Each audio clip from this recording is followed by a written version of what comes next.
Can you tell us your name and your rank in Trinity House? Yes, hello. My name is Ralph Humphries. I'm Principal Keeper St Catherine's Lighthouse, a post I've held since 1989. I actually joined Trinity House in 1971 and spent a few years on the offshore lighthouses before spending more time on the sort of base stations, control monitoring centres. Where did you go for training? Both schools actually. Started off in Harwich for a month, learning how to bake bread amongst other things and all forms of signalling, and then a month up at Harwich, up at the new training, at Blackwall at the training school up there. You say you learned how to bake bread. Yes, regular Friday morning incident that was. We all took it in turns to bake 5 loaves of bread, none of which we got to keep. It was dished out between superintendents and office wallers downstairs, but we had the fun of making it. What was the first station you went to? Very first one, Trevose. I actually signed on April the 1st, good day to start, 1971, and on the 2nd of April I went over to Trevose Lighthouse, just filling in, helping the regular crew prior to going to the training school. And what was your next station after that?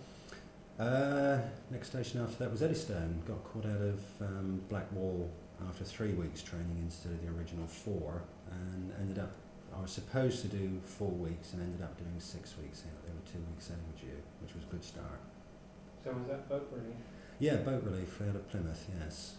It was actually an old tug, Reynolds tugs, very dirty, very smoky, coal burners. Great crew on board though. Mugs of tea as thick as you could ever stand it, and dirty black greasy fingerprints all over the mugs, but the tea was great. So what was can you describe the actual getting on board the Eddystone? Yeah, that relief was pretty bouncing about. We'd been delayed 2 days waiting to get out there, and when we got out, the sea was pretty sloppy. We were all wet on relief. A lot of the gear got dragged through the water. It was only a small lift though. You went up on an electric hoist out of the boat. It was only a small lift. Faded memory now, I guess maybe 8 foot, if that, out of the boat onto the set-off. And as I say, it made hairy because it was quite choppy down there with the sea breaking around the set-off. Quite an introduction that was. In fact, that went on to be my first experience of rough seas out on a lighthouse. At the training school they teach you how to bake bread and signal and all the rest of it, but nobody told us about rough seas. I must admit I found that a bit hairy the first time. The sea coming halfway up the Eddystone and the place shaking like a demon. It was a bit hairy. What was it like inside then when it was doing that? Noisy. The nearest similarity I guess would be a London Underground station. As the waves bounced up the tower, so you got a rush of air, and as they went back down again, the rush went the other way, sort of tending to pop your ears every now and again, and crockery rattling away in the cupboards and goodness knows what else. Living out on the Eddystone, there's only like a couple of rooms that you actually live in, aren't there? Yes, just the day room, or mess room, whatever you want to call that, kitchen, and the bedroom, and that's all you had. But we had a sector light covering the hands deep, I think it was, and we had armchairs up there, so there was somewhere else you could go and relax and read a newspaper if you wanted to get away on your own. But other than that, it was the usual kitchen and bedroom. Did the place have the heli deck then? No, no, it was the old dome with the flagpole out the top, looking like a lighthouse should do, rather than a flat top thing. But I don't think the helipad went on until about 1978, somewhere around there, and this was 71. So what was it like to be out there then? Strange. Having been a landlubber all my life, to suddenly find myself locked up in a tower with just 2 other blokes who I'd never met before, one of whom I got on very well with, and one who was a bit gruff to say the least. His favourite term was the sprog, which I didn't really like very much, but I got my own back on him later. But I don't know whether I should go into that one. So what's the sort of daily routines on a lighthouse out to sea? Well, basically they're all the same. They're variations on a theme, but keeping the lens clean and keeping the actual accommodation clean and squared away was the main thing. And polishing the brass. Really, that's how it was in the old days.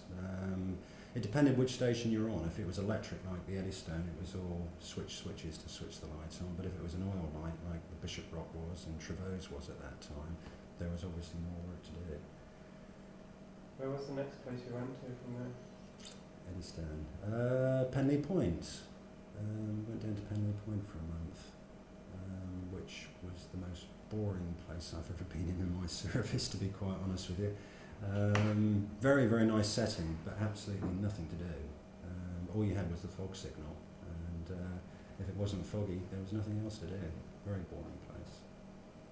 That's the one opposite Plymouth Breakwater. Plymouth Breakwater, that's right. Yeah, that was the only other thing we had to do was once a month we used to go over to the Plymouth Breakwater Lighthouse and gauge the gas cylinders and change the wooden fuses and the mantles on the acetylene light out there. But apart from that, nothing. Just a good ship spotting place, isn't it? For those that were interested in it, yes. Mainly warships going in and out the naval dockyard, and they were coming in pretty close there, so you didn't really need binoculars to read the pennant numbers even. But so you got a pretty good grandstand view of those, yes. Where did you go from there then? Oh, blimey, Pete. Trevose. I think I went to Trevose after that. I had some leave, then went down to Trevose for a month, and whilst there, got called out. I think I'd done about 3 weeks, and I got called to go to the Bishopric. One of the AKs out there had gone sick, injured his back, and I can't think of the guy's name, but a lot of the guys in the job will know him. He was a very good carpenter, and he used to build. He built a big scale model of the Bishopric Lighthouse, but for the life of me, I can't remember what his name is now. But so I went out and covered for him, and again that was a 4-week tour of duty, but I ended up doing about 6.5 weeks on board there as well with bad weather. So that was winch again? That was winch again, yeah. That was again faded memory. That was about 40 foot from the launch up to the set off, without a safety harness as well. So I found that one a bit hairy as well. But funnily enough, because you went up at such an acute angle, it was not so scary as the Eddystone had been, where you'd gone almost flat on your back to get up onto the set off. But unfortunately for me, again, it was a rough one, and I ended up getting dragged through the water. And I can remember the guy, Frankie Moore was the old principal keeper instructor at Harwich, and he always said that if you got dragged through the water, no matter what you do, hold on to that rope and they'll get you back up eventually. Well, when you're down under the water and all you can see is green up ahead, keeping hold of that rope was one of the hardest things to do. But eventually you do get dragged back up again, yeah, and see everybody laughing at you. Yeah. They call that the baptism, don't they? The baptism, yes, you get two. It was being dragged through the water for a wet relief, or falling down the stairs on your back. That was the other baptism. I was always told if you hadn't been down the stairs on your back at least once, you weren't a proper lighthouse keeper. I've done it more than once now. And looking at your face, you have too. Yes, I went down with all this camera gear. Well, I remember on this particular one, the principal keeper is now dead. Tom, I think his name was, I can't really remember, and an assistant keeper called Roger Simmons, and it was our relief day. And I'd, having been on the Eddystone, where the stairs went up clockwise spiral, the Bishopric was an anti-clockwise spiral. Whether that had anything to do with it or not, I don't know, but I walked out the bedroom thinking I was going upstairs and ended up coming down the stairs on my back. And at the bottom of the stairs there were 2 coal hods for the old Rayburn, and I collided with those and knocked both of those down the next flight of stairs, so there was one tremendous crash. And all I can remember is having all the wind knocked out of me, and Roger walking out of the kitchen having shaved, and he'd taken one shave through his shaving foam, saying, "What the bloody hell do you think you're up to?" "Oh, I've fallen down the stairs, Rog." And the PK shouting from above, "Can you shut that bloody noise up?" And that's all the sympathy I got. Half an hour later I was working the winch with cuts and bruises and grazes all over my back. So. What was it like on the Bishopric then, inside? Very, very primitive. We had an old Cornish Rayburn for cooking on, which was nice. That in itself was nice because it kept the tower warm. But It was an old oil light with an explosive fog signal, no proper washing facilities and no proper toilet, Elson bucket type, and a little boat bailer on the window ledge. So that's where the stains down the letters come from. Yes, that's one of them, yes. So what was the day-to-day routine with the light being a paraffin? Most of the morning watch was spent keeping it clean. Each morning watchman would strip the lamp. Well, you had two lamps, 275 burners, I think they were, inside the lamps, and you'd strip them both down, clean them, and reassemble them back. And the vaporizer tube, where the fuel was shot up through and then ignited, one of those or two of those were drying on the Rayburn all day long, ready for the next day's use. So there was always a bit of a light hanging around somewhere.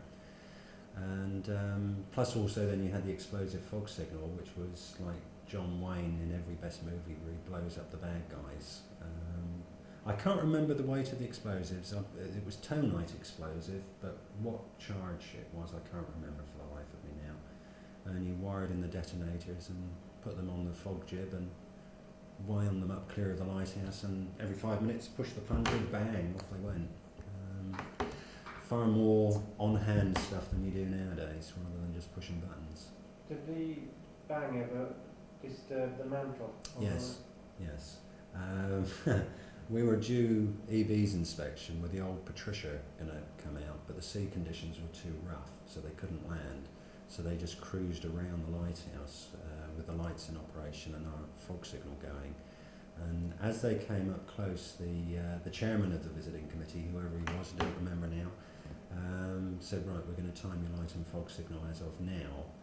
And Roger Simmons let off the first report from the fog gun, and both mantles blew because of the vibration from the lighthouse. Sometimes one used to go, but on this particular occasion, when you least wanted it to happen, both went. So we were rushing around putting new mantles on. Yeah. So occasionally it would do, yes. So if that happened at night, you were in... It wasn't so bad on the Bishopric because, as I said, you had two. Invariably, one would stay lit, so you'd have the light from one to work on the other one. But if you were working on the upper light, the grill that you stood on, that used to get quite warm. So it kept you warm during the winter months, but you had to watch where you put your hands out. But having been at Trevose where there was one, when I heard I was going to the Bishop Rock where they had two, I must admit I wasn't very happy, because at Trevose, I think it was 1972, we'd been operating on LMO, light mineral oil, and then they went on to either pink or blue, and then decided to change halfway through to go to the other one, which we'll say they started pink and then went to blue. But mixed up in the tank, it just did not burn right, and we had all kinds of problems with the light at night time. So as I say, when I heard I was going for two, I wasn't very happy. But in the event, it all worked out okay on the Bishop. So it's quite a nice station. You say there was a Cornish range. Did you actually cook on that then? Oh yes, yeah. That was a novelty in itself as well, because I'd never seen one of those before. We were on the gas at home, and then to come down and see I don't really think it was a Cornish range. It may have been like a Rayburn type of cooker, and we used to bake our bread on it, and there was always a big copper can on the hot plate, so we had hot water all the time. The only drawback with it was it had to be polished every day, but there was loads of hot water there anyway.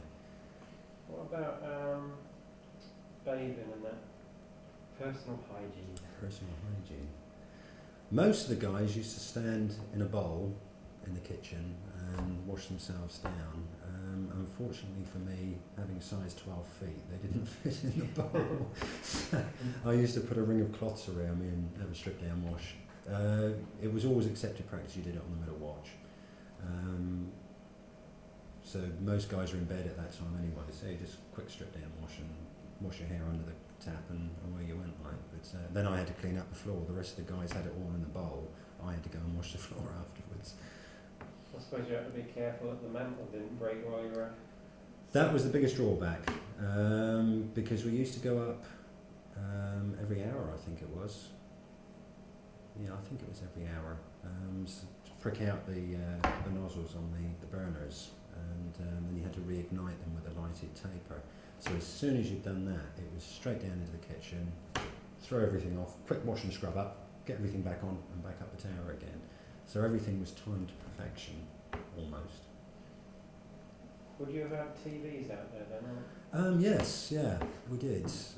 On the Bishop, they had two little own-end generators, so we could generate electricity for the TV. But on the Eddystone, it was still windmill powered. The windmill generated up through batteries, and we watched a battery-operated television, which I think that was tape withdrawn in about late 71 or 72, somewhere around there. Can you remember where you went after the Bishop? I think I went back to Trevose again. I did a few tours at Trevose because I got on really well with the crew down there. Then the PK was Jimmy Boland, and he was a good guy. We got on really well. And there was Terry Johns, who's now PK. I think he's back at Trevose now actually. And who else? Geordie Peacock, who's now gone out of the service. We used to get on pretty well down there. Yes. Did several trips to Trevose, then got called down to St Anthony. That was as a result of all kinds of problems going on down there. Had a principal keeper who's now dead, Stan Emerson, and he was down there with two SAKs, and the two SAKs were giving him a bit of a rough time. One of the SAKs went out, he got totally drunk, and he'd taken the other SAK's car and he piled it up at the bottom of the hill, and then walked off and left it. And the following morning they had the police knocking on the doors. And this guy, he'd been on loan on detached duty from Swansea district, and they decided enough was enough, so they sent him back to Swansea, and I had to go down and cover for him. After St Anthony, I think I went, did a couple more trips out on the Eddystone, one more trip on the Bishop, a few trips to Longships, and two-month tours on Round Island, which was superb. Having been sort of confined on the likes of the Bishop and the Eddystone and the Longships, to go to Round Island where we had our own separate bedrooms and you could walk across the island, and that was nice. And the weather was gorgeous out there. And we came ashore. I think immigration's had a problem letting us through. Sometimes we were also brown. You were on about the Longships. You did a big stint there, didn't you? Yes, that was the principal keeper at that time. I think he had to come ashore for an operation, so I was sent out to cover for him. And originally the tour of duty was for 4 weeks, and we came off 12 weeks later with a lost relief and somebody else going sick. So I actually did 12 weeks on the trot on that one. Yeah, that was a long time. And the worst of that was that we could see the pub. And you could see people walking along Land's End and going into the pub, and we couldn't get there. But fortunately, as it happened, the first month of that I would rate as one of the best months I'd had in a job. There was the 3 keepers, and we had, I think it was another 4 visiting personnel on board. So we were very, very cramped, but everybody got on like a house on fire. And we had a good working relationship with them. We did all the cooking and they did all the washing up. So we had a good time out there. So since you were there over 12 weeks, that must have been stormy. So what was that like? Shipping water over the top of the Longships is quite an experience. When you go up into the lantern and you can actually see green water going past. At that time the Wolf Rock was always everybody's favourite. You know, the Wolf always got worse weather.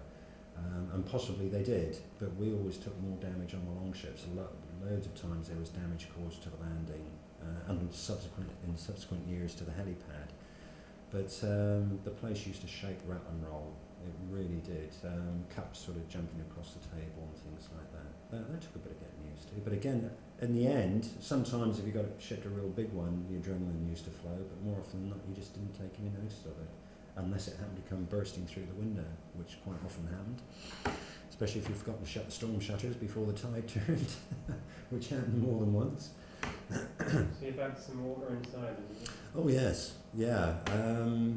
One of the things with the Longships, because it's situated right on the point of Land's End, the tide didn't just go up that way in and out that way. It used to go all the way around the clock at different states of the tide. And no matter which direction the swell was rolling in from, at some point or another, the tide would run against it and flatten it down. So you'd maybe had 10 or 15 minutes of relative peace and calm before the sea started again. And if you'd been locked up for any length of time, we used condensation running on the walls and all this sort of thing. So we'd open up the storm shutters and the windows just to vent the tower. But you had to keep a watch on the sea, and sometimes we forgot. We ended up at a couple of, it was again during that first month, the Blackwall staff were washing up, and I'd opened up the window and we got talking and I forgot about the tide, and the next minute, whoosh, water flooding in through the kitchen, down through the food lockers, the food stores, everywhere.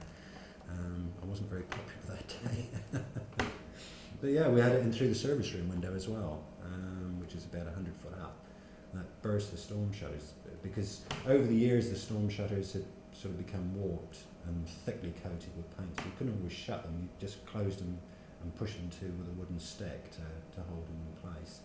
And we were taking a very big pounding that night, and the sea was strong enough to break the piece of wood that was holding the storm shutters, blew the storm shutters open. The inner window had been sort of pushed to but not latched. That came open and it flooded all through the service room as well.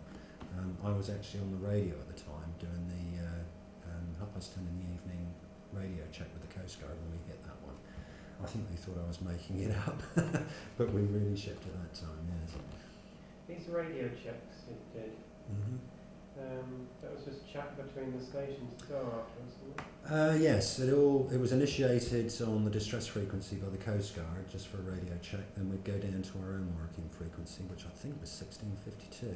And then the Coast Guard would call each station in turn, and you'd answer and say you'd had a nice day or whatever. And as soon as the Coast Guard finished, all the lighthouses would have a little natter and tell each other how many fish they'd caught or whatever, just pass on information. That's all gone now, isn't it? All gone, yes.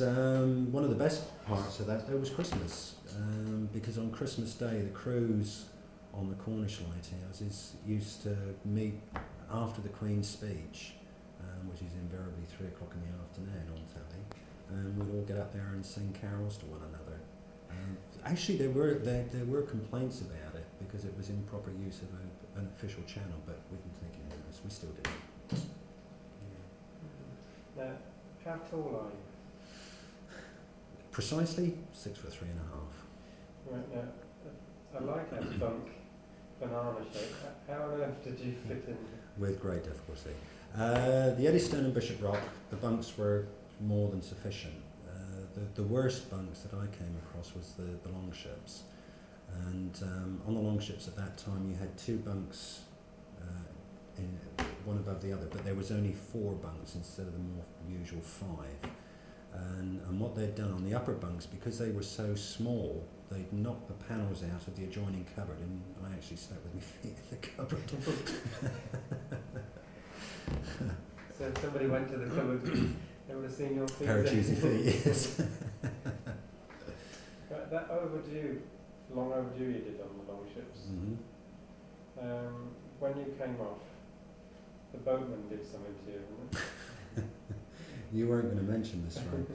Yeah, we came off, it was very, very stormy. It was really touch and go as to whether we'd come off or not. But after such a long time, they decided to take a chance, and we got off. 3 keepers going off, 3 keepers coming on. But I don't remember who I came off with. I really can't remember just offhand. But we had 2 small dinghies, one powered with an outboard, towing another one which had no power with all the gear in. And as we came into Sennin Cove, it was low water and there was a lot of weed. And the boatman's assistant, I think his name was Alfie, an old Cornish fisherman, weather-beaten and tanned face. And he said to me, right, over the side, boy. Pardon? So he said, I want you over the side. So I said, well, what for? And he said, well, you see all the weed there, that'll foul the propeller, so we've got to shut down power, and the tallest one in the boat always pulls us in with the bow line. So I said, yeah, okay then. So I dived over the side and ended up in about 12 foot of water. When the life jacket bobbed me back up again, they were all sitting in the dinghy killing themselves laughing, yeah, we've got another sucker here. But we'd got wet on the relief anyway, so it didn't really matter too much. And once we got ashore, went up to the keeper's cottages at Sennin and got washed and changed and went off home on leave. And the next time I got down to Penzance Depot, the main talking point was, "Had you heard about the SAK who jumped into the sea?" I said, "No, don't know anything about it." I got caught. What other lights have you been to? I did all the Cornish ones except Lizard and Wolf Rock. I wasn't too disappointed that I didn't go to the Lizard. I didn't really fancy that one. I'd like to have seen the Wolf Rock, just to see what all the fuss was about, because at that time the keepers on the Wolf Rock used to walk around Penzance. They all used to wear their uniforms, but they'd wear submariners type roll neck sweaters underneath instead of a collar and tie. And two of them I distinctly remember had their caps pulled down like German U-boat commanders, that style of hat. And they used to go shopping with their life jackets on. You'd see them, the names, I'm not going to mention the names because they might come back to it, but they'd walk around with Wolf Rock number 1 or number 2 or number 3 or whatever number it happened to be on their life jackets, and they'd end up in the pub. I think it was the Dolphin or the Mermaid, I can't remember the name of the pub, but right opposite Penzance Depot, and the Wolfmen would be wearing their life jackets. Oh dear. Yes, it used to tickle all the rest of us, but it was a way really of the keepers, because the Wolf was known for the length of overdues. I mean, more often than not they took far more overdues than anybody else, and I guess you had to have a sense of humour to work the place, and that's how it came out. Now you're at St Catherine's. Yes. Can you tell us about St Catherine's? Yes, one of the best postings I've ever had. I really like the station. I came here April 1989 and took over as principal keeper in November 89.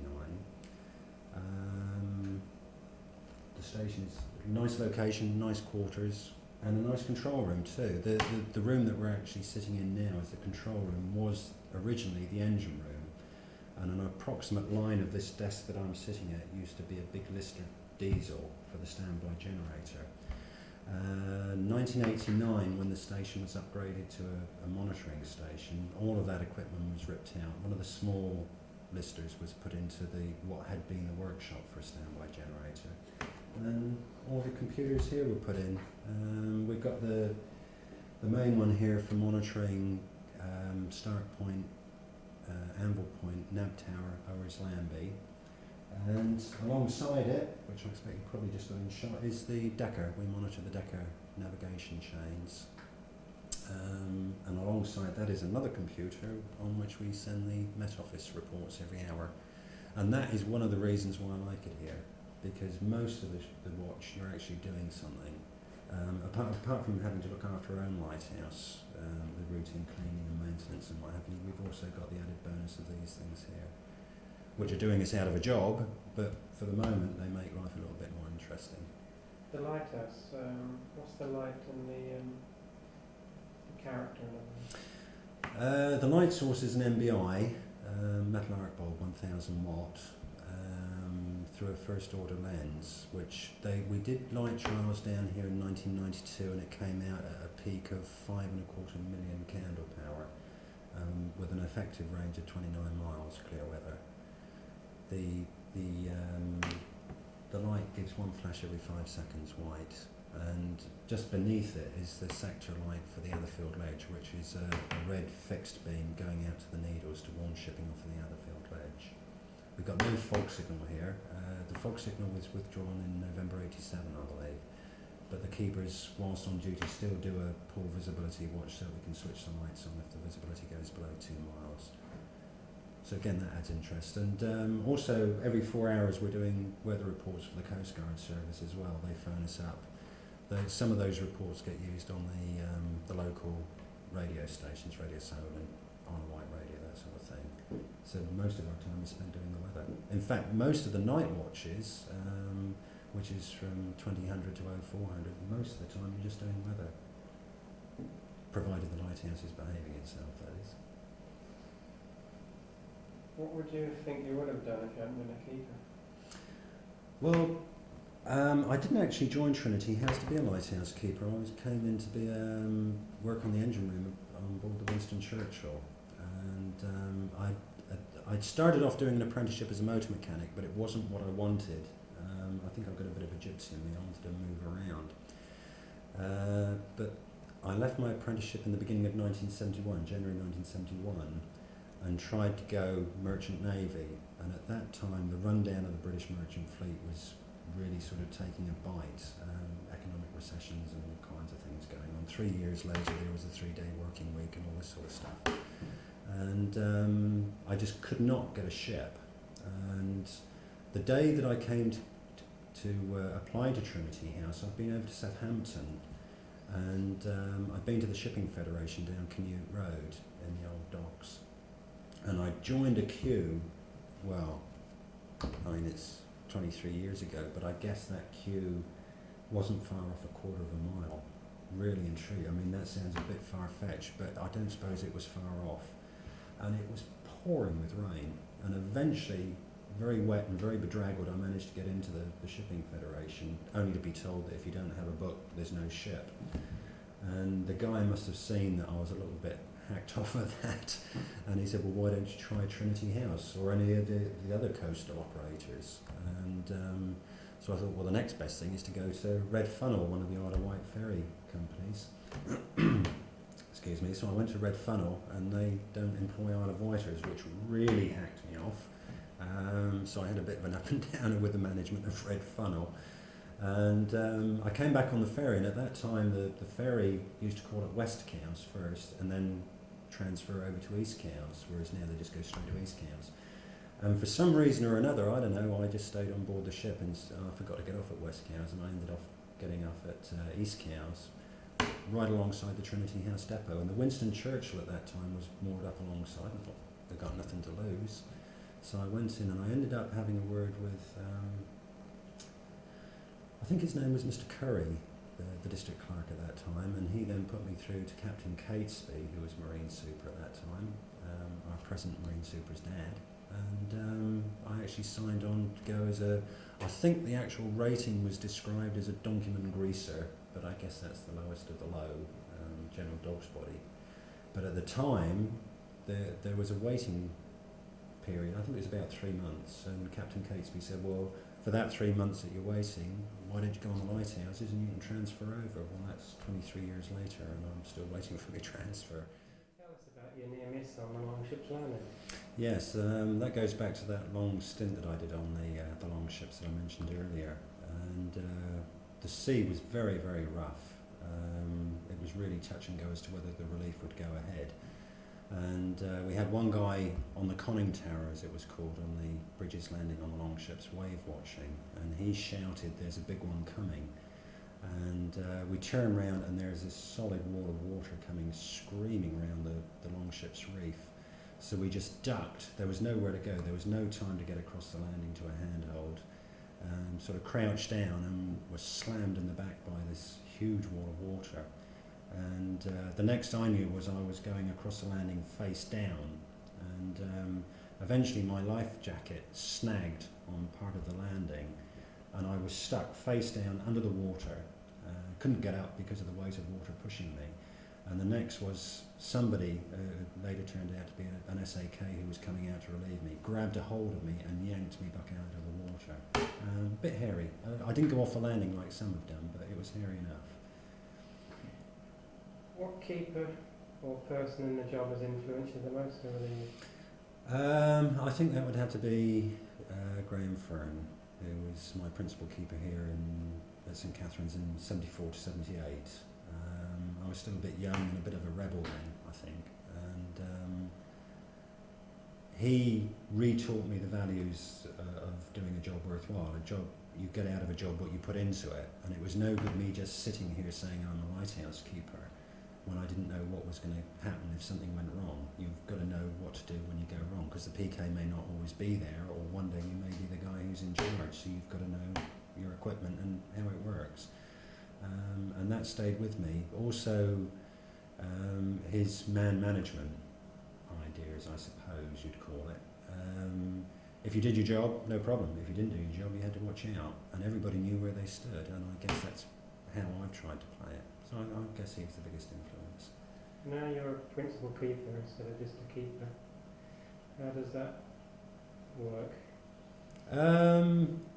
I think it came at the wrong time. For the most part, it's been pretty good. But with the impending automation and redundancies and what have you, a lot of people, you know, they sort of resigned to their fate, if you like, and they haven't really got an awful lot of interest.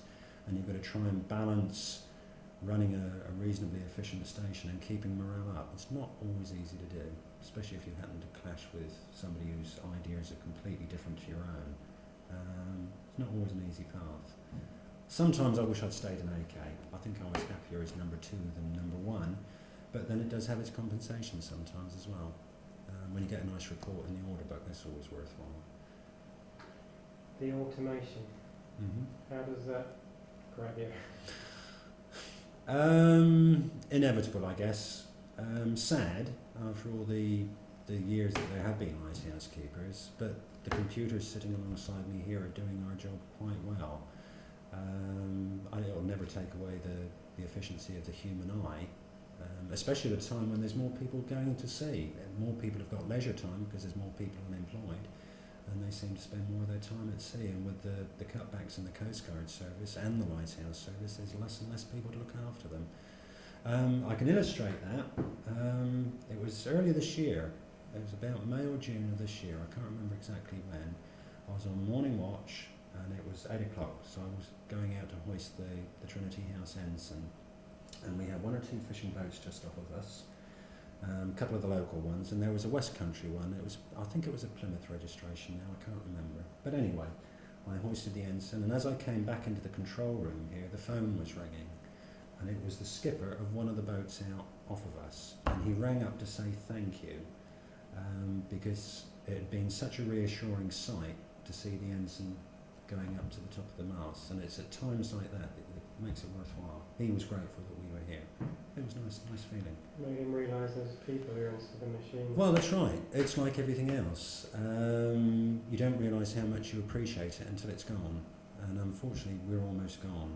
And as nice as that particular phone call was, sentiments like that won't keep us in a job, which is a shame. Everything's got to be cost effective nowadays.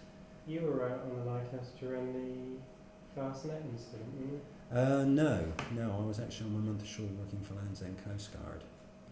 During my month off, 1 or 2 of us from the longships were actually working for the Coast Guard in our month off, and I was on duty up there through the Fastnet doing this. So you got to see all that as well? It was very, very hectic. I got to hear about it. My brother-in-law and I would walk down to the pub, the old Success in Sennan, and there was myself and him and the bar lady with Radio 1 playing in the background, and it came up on there would all Coast Guard auxiliary and regular in Cornwall phone their station officer. So I used the pub phone and they said get in, and it was 8 hours on, 8 hours off right the way through the day, yes. Yeah. I didn't get to see an awful lot of my relatives when they were down.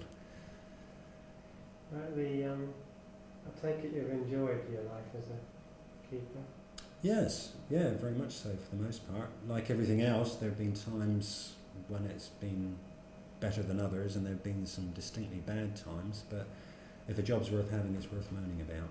That's my old motto anyway. Okay, I'd like to thank you for all your trouble. That's okay, Pete, you're Wish you welcome. well. Yep, thank you very much indeed.